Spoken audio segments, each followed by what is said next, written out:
Hai, welcome to Teras Santai Official yang membahas tempat-tempat santai yang asik buat healing, sambil ngunyah, sambil ngopi, pokoknya santai-santai aja deh. Gimana? Udah sempat healing belum hari ini? Hari keempat di Hokkaido, dan pagi ini enak banget ya, cerah ya. Lagi nggak turun salju, jadi mataharinya terang, nggak mendung, dan langitnya tuh kelihatan biru gitu. Nah sekarang ini kita lagi dalam perjalanan menuju ke Otaru, tapi sebelum itu mau mampir dulu ke Shiroi Koibito Park. Jadi Shiroi Koibito Park tuh semacam taman hiburan gitu ya, yang fokusnya ke tema cookies, coklat, permen, pokoknya cemilan yang disenengin anak-anak deh. Jadi di sana nanti kita bisa sekalian hunting oleh-oleh juga.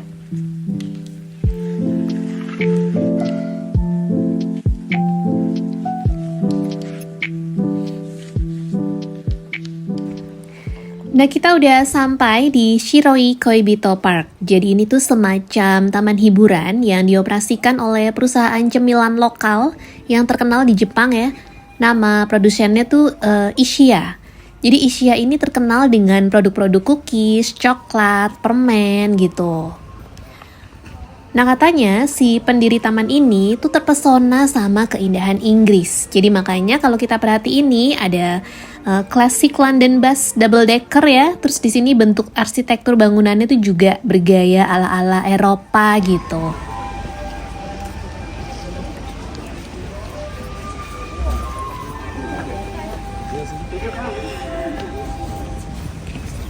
Nah di depan sana yang tinggi itu juga ada menara jam. Dan sebetulnya uniknya di jam-jam tertentu tuh ada boneka-boneka di menara jamnya yang gerak-gerak gitu. Dan ada lagunya, jadi inget kayak di Plaza Senayan gitu lah ya mungkin. Nah tapi sayangnya saya tuh kemarin malah keasikan milih-milih cemilan buat oleh-oleh ya. Jadi nggak ngeliat deh pas ada pertunjukan bonekanya di menara jam. Nah ini kita mau masuk ke dalam bangunannya lewat pintu putar gini, kayak di hotel-hotel klasik gitu ya. Di dalam ada toko cemilan yang bisa buat oleh-oleh, terus juga ada bakery shop juga. Nah sebenarnya tuh di Shiroi Koibito ini tuh juga ada museum dan ada tur pabrik coklat. Tapi kayaknya nggak masuk dalam agenda tur Hokkaido Bayu Buana ini ya, karena waktunya memang nggak banyak di sini. Jadi akhirnya kita fokusnya lebih ke cari oleh-oleh aja deh.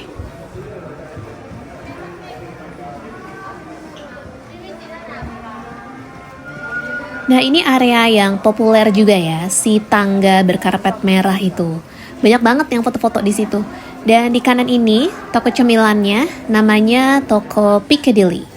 Di sini tuh ada macam-macam produk cemilannya Isshiya, dan di sini kalian bisa nemuin produk Isshiya yang khusus hanya dijual di sini. Jadi produk-produknya Isshiya tuh sebetulnya bisa kalian temuin di berbagai toko-toko di sekitar Hokkaido ini ya. Tapi khusus di Shiroi Koibito Park ini tuh ada beberapa produk Isshiya yang memang khusus hanya dijual di sini dan nggak akan kalian temuin di toko-toko lain. Nah kalau ini tuh adalah bakery shop ya, ada macam-macam roti dan kue di sini. Dan kalian juga bisa ngelihat langsung proses pembuatan roti-roti dan kue-kuenya di sini.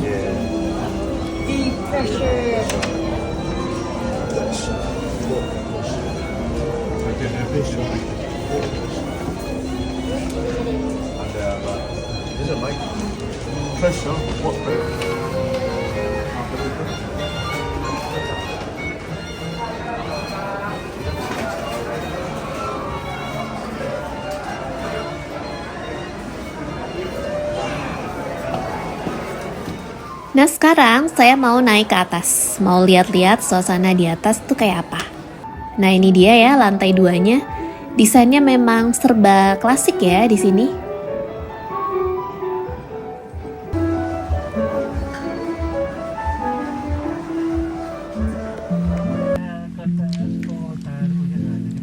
Udah di bis lagi dan sekarang kita mau ke Otaru Canal. Jadi Otaru tuh kota pelabuhan dan terkenal dengan kanal-kanalnya ya. Nah zaman dulu tuh kapal-kapal bisa masuk sampai ke tengah kota lewat kanal-kanalnya itu. Terus nanti barang-barangnya tuh dibawa ke bangunan-bangunan di sepanjang kanal yang fungsinya pada masa itu tuh sebagai pergudangan. Jadi nanti teman-teman bisa lihat ya, di sepanjang kanal tuh masih ada bangunan-bangunan lama, bangunan-bangunan bersejarah yang dulunya tuh digunakan sebagai gudang. Uniknya lagi, di Otaru tuh bangunan-bangunannya sangat kental dengan gaya-gaya bangunan Eropa ya. Seperti nanti kalau teman-teman lihat di bangunan yang dulu sebagai gudang, itu tuh bentuknya mirip-mirip gudang-gudang tua di Amsterdam, Belanda. Nanti kita lihat ya. Nah, ini kita udah turun dari bis dan sekarang kita jalan kaki ke Otaru Canal.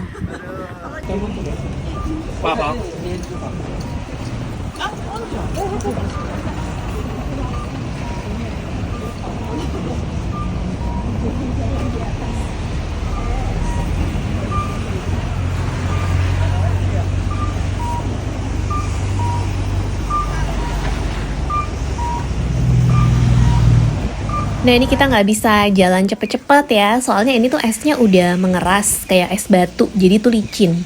Kalau nggak hati-hati bisa kepleset. Jujur aja nih, selama di Hokkaido saya tuh udah kepleset 3 kali ya.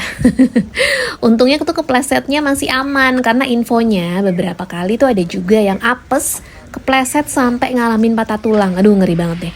Pokoknya hati-hati deh ya, jangan sampai lah ya sampai patah tulang segala. Nah, ini dia Otaru Canal yang terkenal itu ya. Pastinya rame, banyak yang mau foto-foto di sini.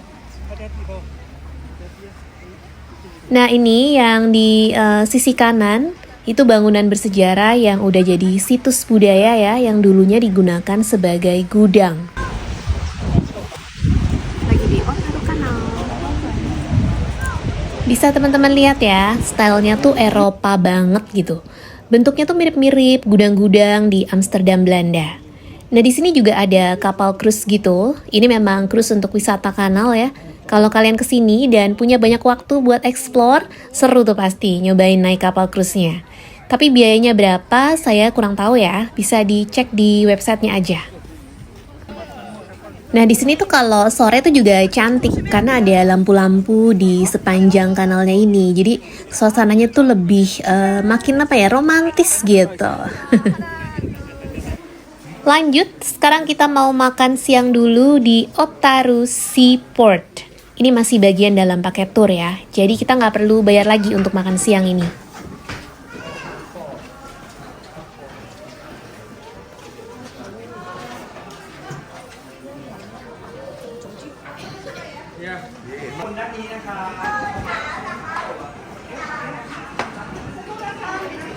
Menunya ini udah pasti seafood ya, seputaran seafood lah pokoknya. Ada ikan, ini ikannya enak deh, walaupun saya lupa ya ini ikan apa. Terus yang berkuah ini juga enak, rasa kuah kaldunya, isinya ada sayur dan ada udangnya juga. Nah, ini tampak luar restonya. Tadi kayaknya masih cerah ya, tahu-tahu keluar-keluar udah hujan salju lagi nih. Langitnya udah abu-abu, udah nggak biru lagi deh.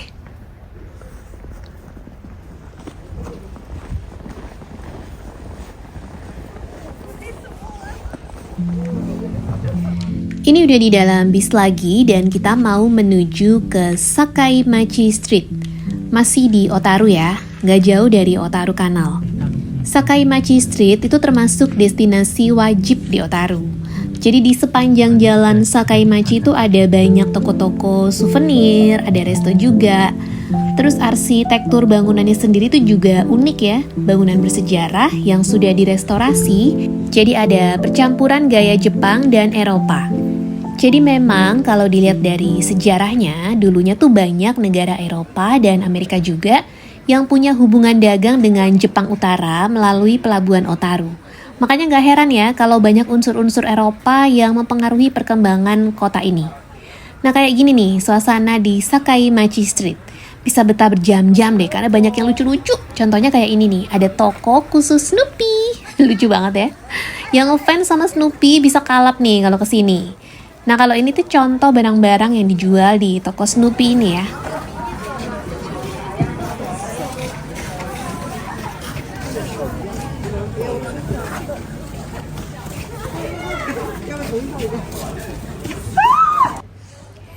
Jadi di sini tuh salah satu area perbelanjaan yang unik di Jepang ya, karena arsitekturnya yang kental dengan gaya-gaya Eropa.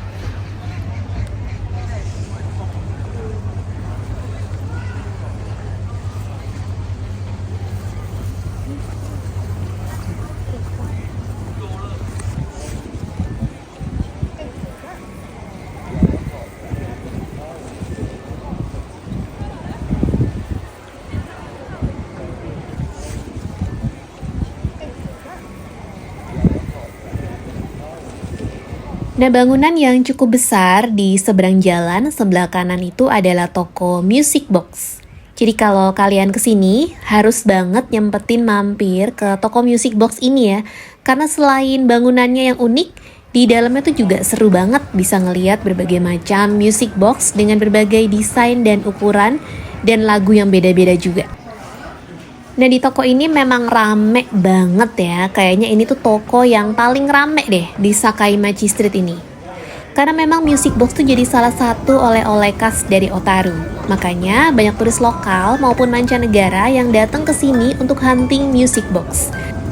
Katanya sih zaman dulu sejarahnya tuh orang-orang kaya Jepang kalau habis dari Eropa mereka tuh bawa oleh-oleh music box. Nah, lama-lama orang-orang Jepang ini produksi sendiri dan akhirnya jadi souvenir khas Otaru juga deh music boxnya.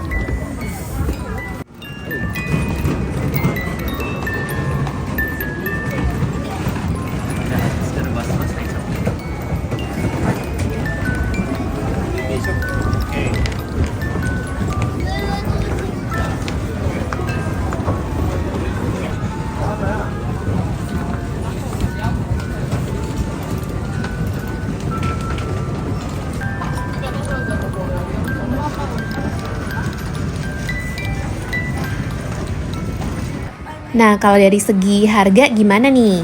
Harga bervariasi ya pastinya, tergantung desain, ukuran, dan material yang digunakan. Tapi yang termurah pun nggak bisa dibilang murah sih, karena jatuhnya masih tetap ratusan ribu.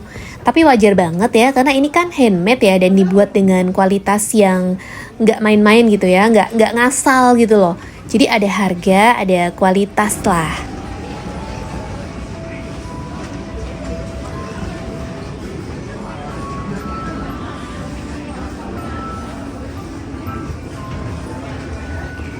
Nah, ini tampak dari atas, dari lantai 2. Jadi di sini tuh ada 3 lantai, tapi area utama untuk produk music box-nya tuh di lantai dasar. Di atas juga banyak music box-nya, tapi nggak sebanyak yang di lantai dasar. Oh ya, music box-nya tuh lagunya juga macem-macem, jadi dijamin makin puyeng deh kalian kalau pas lagi milih-milih di sini. Karena misalnya nih, desain dan harganya udah cocok sama kantong. Tapi lagunya kurang suka, berarti kudu cari lagi ya kan? Makanya itu sebabnya yang udah masuk sini tuh biasanya dijamin deh keluarnya pasti lama. Jadi buat yang nggak begitu into dengan music box tapi lagi nemenin yang lagi nyari music box, mendingan sabar aja.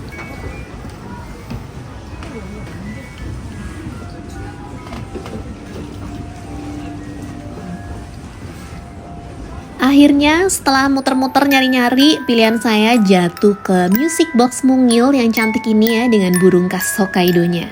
Lagunya saya pilih yang When You Wish Upon a Star. Harganya sekitar kalau dirupiahin tuh 240 ribuan lah. Nah, kalau ini tuh cafe Hello Kitty. Banyak orang yang cuma foto-foto atau sekedar ngambil gambar aja di depan kafenya. Termasuk saya ya.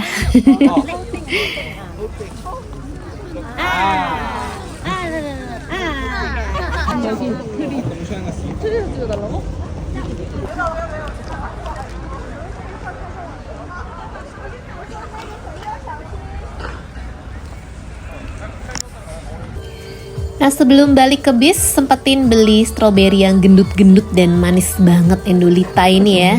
Ini tuh favorit saya banget nih kalau di Jepang, wajib jajan stroberi. Oke, sekarang udah di bis lagi dan kita mau balik ke Sapporo. Di Sapporo kita mau belanja-belanja lagi nih di Tanuki Koji. Pokoknya hari ini tuh hari belanja deh ya.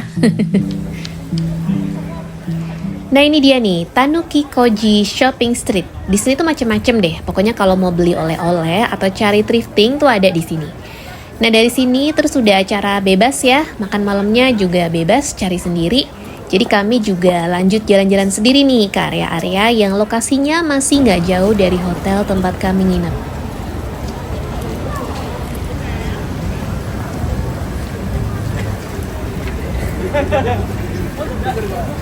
Nah, dari Tanuki Koji kami lanjut ke Yodobashi, toko elektronik dan multimedia gitu. Di sini tuh ada mainan baby robot gitu, lucu banget. Aduh, namanya tuh Lovebot, singkatan dari Love Robot ya. Jadi ini tuh emotional robotik gitu. Bisa bikin kita happy dan sayang gitu ya dengan respon-respon lovable-nya. Tuh, Lucu banget ya, gemes ya. Ih, gemes. Dari Yodobashi, kita lanjut ke depan stasiun Sapporo. Kita mau lihat Sapporo White Illumination. Asiknya gini ya, kalau lagi winter tuh suka ada illumination gini di beberapa spot kota. Dan cantik-cantik gitu deh.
Nah kalau ini keren nih, jadi iluminasinya tuh ada permainan cahaya yang berubah-ubah sesuai irama lagunya. Coba kita perhatiin ya.